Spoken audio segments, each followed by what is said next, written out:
Quand vous avez une amitié ou une personne à qui vous tenez, une personne qui vous apporte du bien, qui ne vous fait pas de mal, qui se comporte bien avec vous, qui vous respecte, quand vous avez ce genre de personne en face de vous et que vous avez, je ne sais pas si on peut appeler ça une opportunité, mais une opportunité dans le mauvais sens, de la trahir, de la blesser ou de faire quelque chose qui va à son encontre et qui pourrait lui porter préjudice, au moins, avant de passer à l'acte. Il y a des gens à qui tu ne peux pas vraiment faire confiance. Genre en mode, tu vois qu'elles sont en difficulté, tu vas les aider, tu proposes de toi-même de les aider. Mais le merci c'est du genre, ah mais va te faire foutre.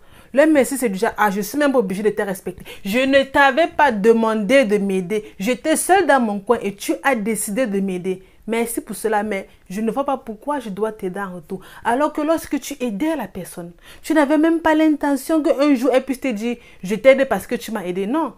En fait, tu n'aidais pas parce que tu voulais être aidé en retour. Tu aidais juste parce que, au fond de toi, tu voyais que la personne avait vraiment besoin d'aide. Mais le merci de la personne, c'est déjà en mode, j'étais dans mon coin. J'étais en train de pleurer seule. Je souffrais seule. Tu as décidé de venir m'aider. Mais pourquoi tu te plains? En fait, c'est ça le merci. Et dans la plupart des cas, ce type de personnes-là, elles veulent toujours être au centre du monde. Quand il y a une situation qui se pose, elles n'ont jamais tort. C'est toujours toi qui as tort.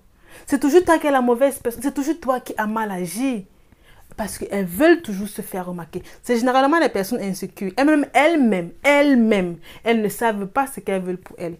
Parce que lorsqu'une personne se sacrifie pour toi, genre, elle a des rendez-vous importants, elle a des programmes importants à faire. Elle sacrifie ça pour venir t'aider. Il faut être humble dans la vie. La moindre des choses, c'est de dire merci.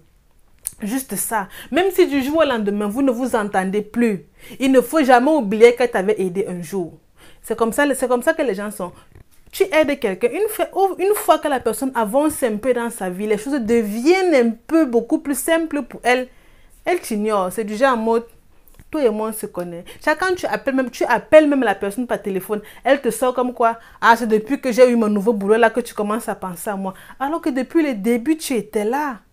Il y a des gens lorsqu'elles avancent, elles ne veulent pas tirer les autres avec elles pour qu'elles puissent avancer ensemble. Non, elles veulent réussir seules. Genre au début, lorsque la personne passait les nuits blanches, elle avait besoin de ton aide. Elle t'appelait à 3 heures, à des heures inappropriées pour dire que ouais, est-ce que tu peux me saisir rapidement un truc? Est-ce que tu peux m'aider? Je suis bloquée. J'ai d'abord besoin de ça pour avancer. Tu étais là pour la personne. Maintenant que la personne a un peu avancé dans la vie, elle oublie carrément qu'un jour, elle t'avait réveillé à 2 heures du matin. Ça, elle oublie, hein. Elle voit seulement comment tu es devenu opportuniste. Alors que c'est elle avant qui t'empêchait de dormir. Maintenant, elle voit que c'est toi qui es opportuniste. Elle voit que c'est toi qui la jalouse. Elle voit que c'est toi qui ne veux pas de son bien. Alors que si tu ne voulais pas de son bien, les fois où elle te réveillait à 2 heures, 1, 4 heures là, tu aurais bien pu dire, moi je veux dormir, je te rappelle demain. Tu as sacrifié ta vie. Tu as sacrifié tes projets pour la personne. Tu as sacrifié ton bonheur. Tu t'es un peu délaissé pour la personne. Et c'est ça le merci de la personne. C'est pour ça que dans la vie, c'est d'abord vous.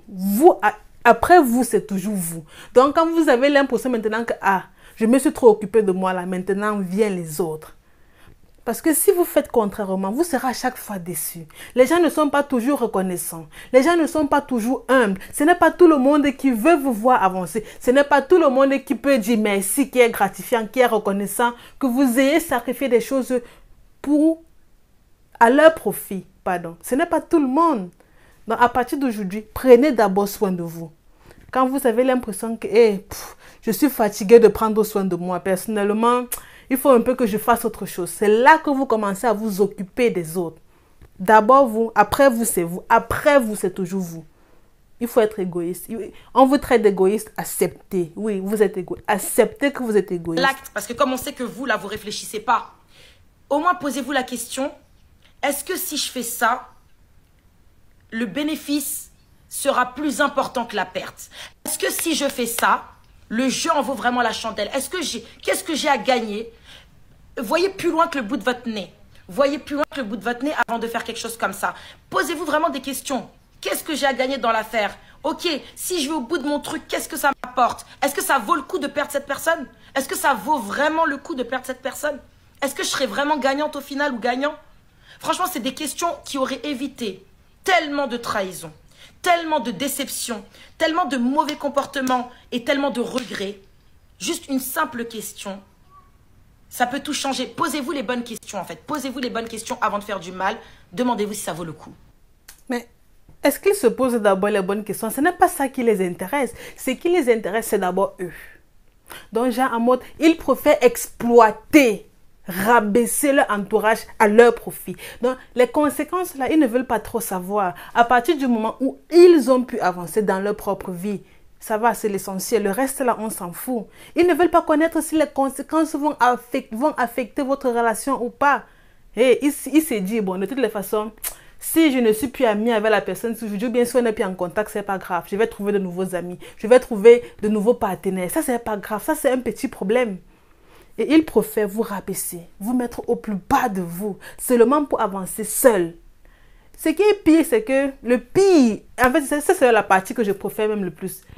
Plus tard, dans 5 ans, dans 6 ans, ou bien dans 3, 4 mois, quand ils vont réaliser que vous étiez une personne aussi extraordinaire qui avait tellement un impact positif dans leur vie, je bégaye même déjà, c'est ce même type de personnes-là qui vont commencer à vous envoyer les messages du genre tu deviens quoi, bonjour. Ils commencent toujours comme ça, bonjour coucou, bien bonjour bro, pour les garçons. Tu deviens quoi, ça fait longtemps, on ne sait pas parler. Genre, en mode, tu deviens quoi? Comme si, quand tu m'avais laissé là, je te devais quelque chose. Tu deviens quoi? C'est toi qui...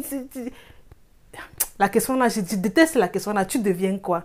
Mais quand je pars acheter mon déjeuner, on peut acheter le déjeuner ensemble. Ou bien quand je sors chaque jour pour aller travailler, on y va ensemble. Ou bien chaque jour, lorsque je suis en train de bâtir mon bonheur, est-ce qu'on le fait ensemble? Tu deviens quoi? Mais je te dois quelque chose. C'est ce même type de personnes qui vont commencer à faire comme si, non, hey, elles sont trop amies avec toi. Pour peu que tu aies posté un petit statut, bien un petit truc sur les réseaux, elles ont déjà commenté. Genre en mode, elles veulent entrer en contact avec toi parce qu'elles ont compris que, la personne, si elle a quelque chose de rare. Elle a quelque chose que les autres n'ont pas. Il faut à tout prix que je reprenne contact avec elle. Sinon, je vais perdre beaucoup. Donc, c'est après des années, après des mois, lorsqu'elles ont constaté que, non, j'avais mal agi. Et le pire, c'est que lorsqu'elles reviennent vers vous, elles ne vous demandent pas des excuses. Hein? Non, hey!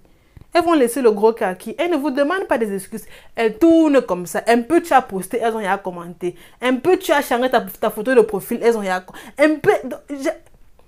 Alors ce que tu veux seulement, c'est que la personne vienne et te dire, je reconnais, j'avais extrêmement mal agi. Je m'excuse sincèrement. Je n'avais pas vraiment réfléchi aux conséquences que cela pourrait avoir sur notre relation. Avec le recul, j'ai compris que j'avais extrêmement mal agi. Je m'excuse pour cela. Je ne sais pas forcément si notre relation va être comme avant, mais j'aimerais, je tenais vraiment à te dire que je m'excuse. Parce que lorsque j'ai réfléchi aujourd'hui, je vois que ce que j'ai fait n'était pas bien. Je vois à quel point j'étais peinée, je vois à quel point tu as fait des sacrifices pour moi. Et moi, à côté, je n'ai pas été aussi reconnaissante que ça. Ça me peine aujourd'hui avec le recul. Je comprends que j'ai tellement mal agi. Et je ne sais pas si je peux me racheter ou bien si je peux rattraper mon erreur. Mais je tenais juste à te dire que, bref, si je peux faire quelque chose, et bien si tu as besoin de moi, je suis là. Juste ça. Donc, dis ça pour elles, c'est quelque chose. Elles ne peuvent pas. Elles vont tourner autour de toi comme ça, comme la mouche. Rôder autour de toi comme ça. Dis que je m'excuse, elles ne vont pas dire. Alors qu'elles savent elles-mêmes que c'est elles qui étaient la cause du problème. Quand dans leur vie, rien ne marche plus comme ça marchait avant, c'est là qu'elles commencent à voir que, il y avait même une Aminatou, un Brian, une Sandra quelque part qui m'aidait toujours lorsque j'étais dans des difficultés. C'est là qu'on commence à voir que, la fille là, ou bien le monsieur là, il avait un bon impact dans ma vie. Hein. Ne plus se confier ni critiquer ou quoi que ce soit. Laisser les gens tranquilles et leur vie. Est-ce que c'est donc facile de ne plus se confier? C'est chacun qui veut avoir autour d'elle des gens proches, des gens avec qui raconter des choses, les fous rires, s'amuser. Ce n'est pas facile. Donc du coup, il faut juste être suffisamment aiguisé pour voir. Quelqu'un ne peut pas faire semblant toute une année. Il y aura un jour de l'année où la personne va fléchir. Et c'est à ce moment-là précis que tu dois ouvrir tes yeux pour pouvoir bien observer. C'est pour ça que c'est important le langage. Il faut savoir observer le langage corporel. Le langage corporel en dit beaucoup plus que les mots que l'on prononce, que les actes que l'on fait. Le langage corporel dit beaucoup de choses.